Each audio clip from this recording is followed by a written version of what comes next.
Bonjour à tous. J'aimerais vous parler de ce livre que vous pouvez trouver sur Amazon à 12,03 €. Ne l'achetez surtout pas. Alors, nous avons maintenant, aujourd'hui, la capacité de nous auto-éditer. Ce n'est pas une mauvaise chose. Si vous ne faites pas d'orthographe, si maintenant nous avons des logiciels pour corriger les fautes d'orthographe, nous avons des ordinateurs et vous pouvez vous publier vous-même via Amazon si vous avez accès, si vous avez une carte bancaire libre. Voilà. Et si vous n'êtes pas sous curatelle.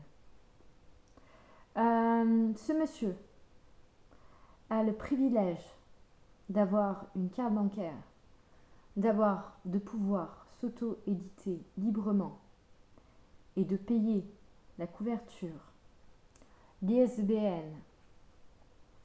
Mais ce travail est bâclé, d'accord? Je te parle à toi directement maintenant. Tu te mets des sous dans la poche. Les gens ne doivent pas acheter ton bouquin, c'est pas possible. Tu dois pas gagner beaucoup. Ça, c'est certain. Ton ISBN n'est même pas. Je peux vous le montrer. Je peux vous faire parvenir l'ISBN si c'est nécessaire. Mais vous reconnaîtrez, il est en deuxième et troisième page de le Magicien d'Oz livre. Voilà, et vous le trouvez direct. Ma mère, voilà, elle s'est fait attraper à l'hameçon, elle a vu une belle couverture et c'est parti, allez on achète, c'est pas cher. Et puis voilà, au moins le gosse il a quelque chose à lire, au moins la personne, je lui achète ce qu'elle veut et je dépense pas trop. Voilà. Alors, regardez les commentaires. Sur ce livre, les commentaires sont explicites et très graves, d'accord? Alors, Le Magicien d'Oz a été écrit par Lyman Frank Baum, comme tu le dis. Tu mets du coup la description, tu mets l'autobiographie de l'auteur, ça c'est bien. De toute façon, c'est une obligation, j'ai envie de dire. Et un résumé. Donc tu as payé l'ISBN, hein, tu as payé la fausse couverture, parce que l'auto-édition n'est pas gratuite. Mais par contre, vous pouvez vous mettre du fric dans la poche. Et c'était son but. Sauf que la mise en page n'est pas acceptable. Donc, alors, il manque des mots. Partout, partout. Il manque des mots. Voilà. Donc, fallait juste regarder les commentaires. Le livre est toujours sur Amazon. Les gens qui réglementent Amazon font pas leur taf. Voilà. Il faut mettre des commandes, s'il vous plaît. Si vous êtes auto-éditeur et si vous avez une once de respect pour la littérature américaine ou française ou du monde, faites tout pour que ce livre dégage d'Amazon. Il manque des mots. Vous le trouverez. Il est en deuxième, troisième page d'Amazon et les gens qui sont pas aussi intelligents que vous ou qui ont fait exprès, enfin, je sais pas, moi je me pose la question des fois, ou qui veulent pas payer trop cher parce que le Magicien d'Oz, alors il faut savoir que ce monsieur il a écrit au 19e siècle. Le Magicien d'Oz, c'est le travail de sa vie. Il a vécu, il est né pour écrire Le Magicien d'Oz. D'accord? Le don d'écrivain n'est pas donné à tout le monde. C'est un travail. Des fois, il faut se discipliner pour écrire. C'est pas facile. Moi-même, je suis à mon deuxième roman, du coup, et il me manque des chapitres. J'ai l'histoire en tête, d'accord? J'ai reçu d'ailleurs la fin très récemment. J'ai commencé il y a 5 mois, mais ça s'écrit petit à petit, un roman, hein. Voilà. Mais du coup, moi j'ai reçu la fin qui est top, qui est vraiment géniale. Je l'ai reçue il y a quelques temps. Voilà, j'ai reçu. Je sais que voilà. Au début, je ne savais pas trop ce que j'écrivais. Et puis petit à petit, ça vient en fait. Quand on est auteur, alors si vous voulez savoir l'inspiration, comment on devient auteur, en fait, je sais pas. C'est un don. C'est un don, je sais pas. Moi, je sais pas. Moi, j'étais en pleine dépression, vous savez. Je faisais rien, voilà. Et en pleine dépression, ben, j'ai écrit du coup mon premier roman, L'évêque du Grand Dieu Pan. Donc je ferai la vidéo et je vous montrerai la couverture. Et quand j'aurai le livre en main, je vous le montrerai également et je ferai une vidéo dessus. Alors si je fais pas une vidéo de suite dessus, c'est parce que j'ai pas le livre en main. Mais je vais bientôt l'avoir. Voilà. Alors je me suis fait éditer au lys bleu. Vous pouvez mettre les commentaires que vous voulez sur le lys bleu. Alors, restons à ce livre. Si vous êtes prof de français, si vous êtes à la fac de littérature, mettez des commentaires sur ce bouquin. Alors, il est en petite taille. Hein. Il n'y a pas 10 000 couvertures. Hein. C'est la seule couverture qu'il y a. Faites tout pour le dégager d'Amazon. Parce qu'il y a des gens qui n'ont pas la lumière à tous les étages, qui achètent ce bouquin sans regarder les commentaires. Et il manque des mots. Donc soit vous n'êtes pas réveillé quand vous faites vos courses sur Amazon, parce que du coup il n'y a pas que les livres, hein. Il y a les casques audio, il y a tout, il y a toutes les explications possibles aux gens qui achètent des choses qui sont en fait obsolètes, d'accord. Ce livre est obsolète, c'est une arnaque, c'est un vol. Alors déjà, quand on fait d'auto-édition, normalement on écrit ses mots à soi. En fait, on écrit. Écrire, c'est en fait, on peut dire que c'est une vocation. Moi maintenant, je me dis que ouais, c'est une vocation. C'est un truc que tu reçois. Tout le monde ne reçoit pas le don d'écrire. Ok. Ça te hante. Stephen King, d'après son témoignage, lui, c'est des rêves. Et du coup, il a écrit ses rêves. Bon, je sais pas si c'est vrai, mais bon, je pense que c'est pas vrai. Hein. Je pense qu'il voulait juste enjoliver. Ouais, il a un petit peu raconté ce qu'il voulait. Mais c'est surtout dans ta tête. C'est dans ta tête et c'est peut-être des fois des expériences que tu as vécues. De toute façon, c'est un don, ça c'est sûr. Tout le monde n'est pas capable d'écrire parce que je sais qu'on m'a posé des questions. D'où venait mon inspiration? Ben, c'est comme ça.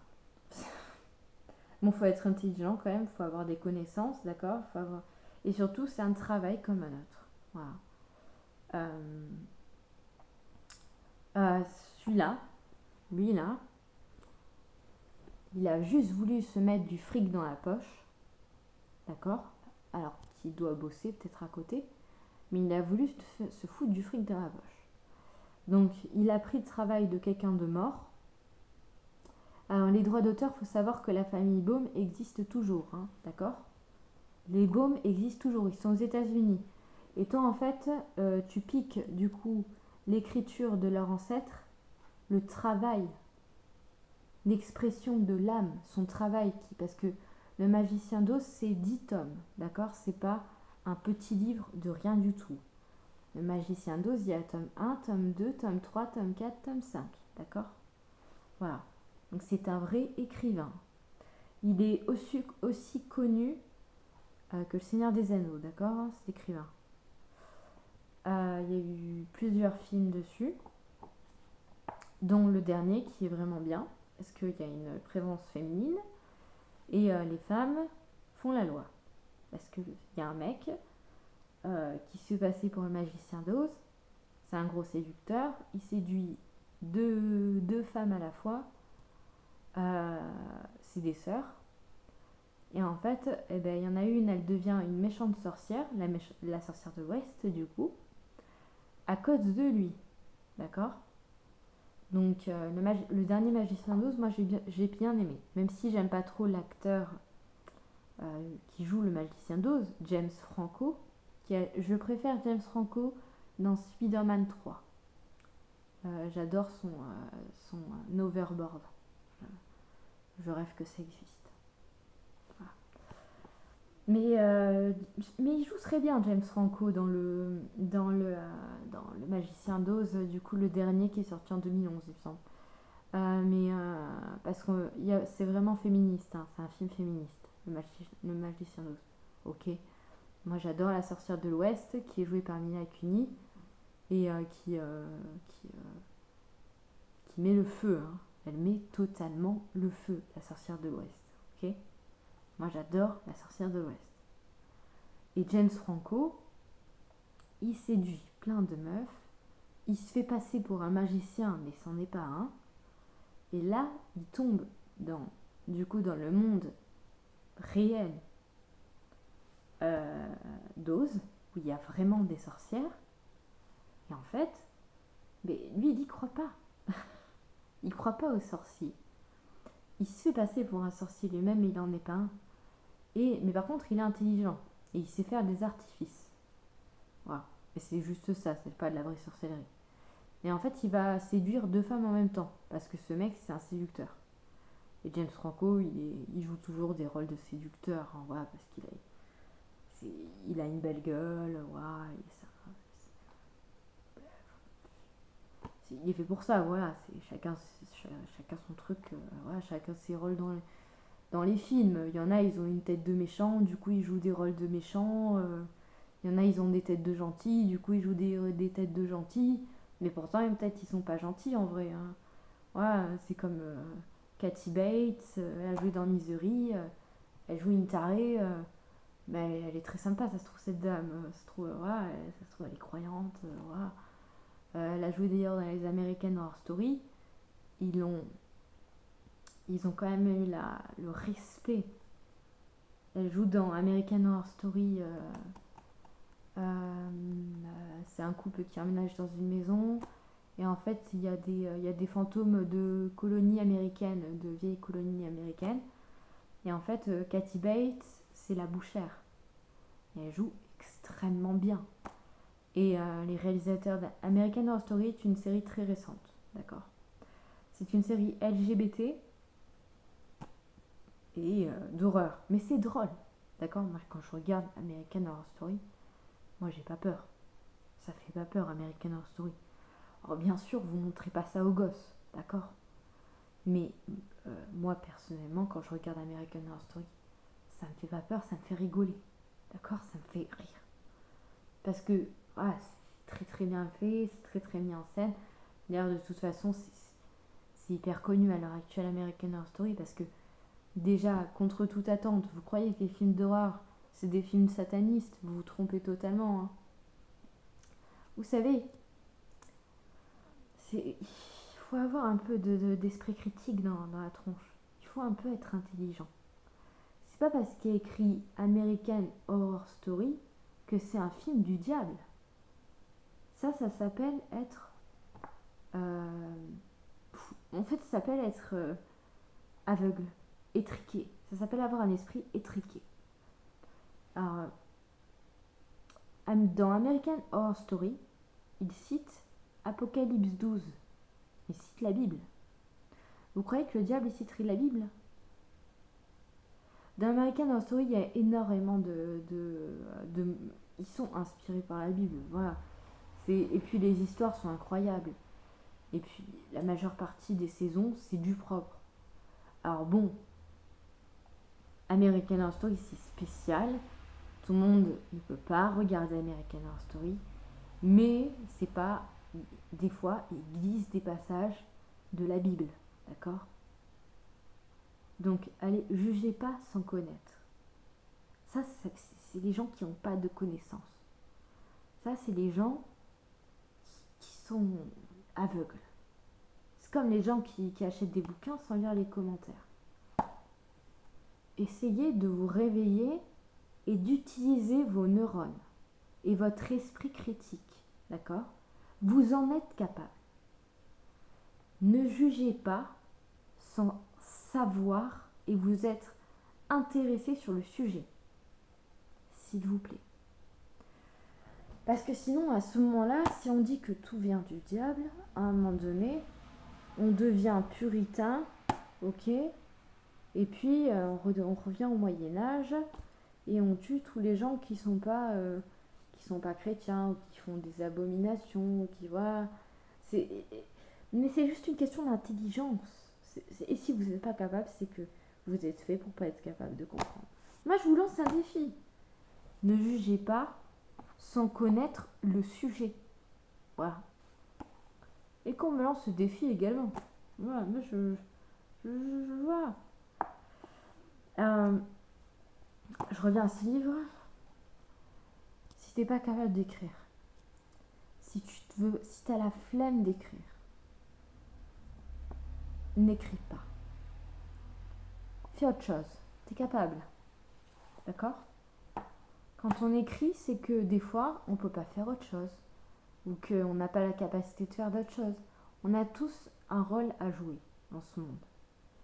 Et toi, ton rôle, là, toi qui as écrit ce livre, ton rôle, c'est pas d'écrire ce livre. Tu ne devais pas faire ça. Il manque des mots.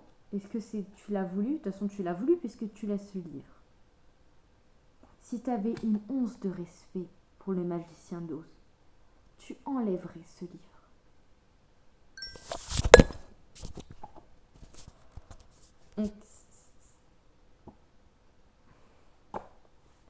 Ouais, j'ai plus rien à dire.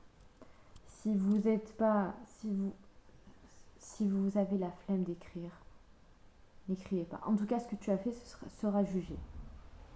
Tu seras jugé pour ça. D'accord? À un moment donné, les gens, ils vont, enfin, j'ose espérer que les Français, ils vont se bouger les fesses et que les profs de français, les profs de français, qui vont te trouver, les gens de littérature qui ont un sens de la justice, quoi, j'ai envie de dire. J'espère qu'ils vont te trouver et qu'ils vont dégager ton livre. Parce que ça se fait pas. D'accord? C'est une honte. C'est honteux. Enlève son livre. Ou réécris. Tu réécris et tu mets les mots exacts. Mais par contre, bonne chance. Parce que le magicien d'Oz, il y a 10 tomes. D'accord? Donc déjà, même ça, tu devais pas le savoir. Le mec, c'était un vrai écrivain. C'était pas un auto-éditeur. D'accord? Il écrivait sur du papier. Lui, il n'avait pas l'ordinateur. Il n'avait pas de correcteur d'orthographe. Il n'avait pas de maison d'édition. Il a tout fait de ses deux. Tu vois, il a tout fait lui-même. D'accord? Il a tout écrit sur du papier. Toi, t'as tout. T'as l'ordinateur. T'as le correcteur de fautes d'orthographe. Et même, tu te permets d'oublier des mots. Fous de la gueule de qui?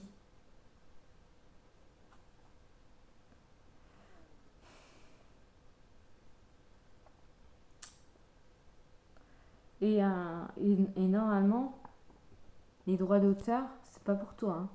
C'est pour sa famille. C'est pour les baumes aux États-Unis. Voilà. 12 €. Et en plus, auto-édition, tous les sous te reviennent, il me semble. Ouais. Mais les gens n'ont pas acheté ton bouquin. Parce que les gens, ils sont pas cons, normalement. Ils vont lire les commentaires. Et les 5 étoiles qu'il y a, c'est toi qui les as mises. Et je pense que tu as acheté 2-3 de tes livres pour pouvoir mettre des commentaires. Ou tu as dû mettre des commentaires à un moment donné. Ou tes amis ont dû mettre des commentaires. Alors qu'il manque des mots. Enfin, je sais pas qui a mis 5 étoiles. Voilà. Donc voilà. Auto-éditeur. Si vous voulez éditer pour honorer des écrivains morts, vous avez le droit.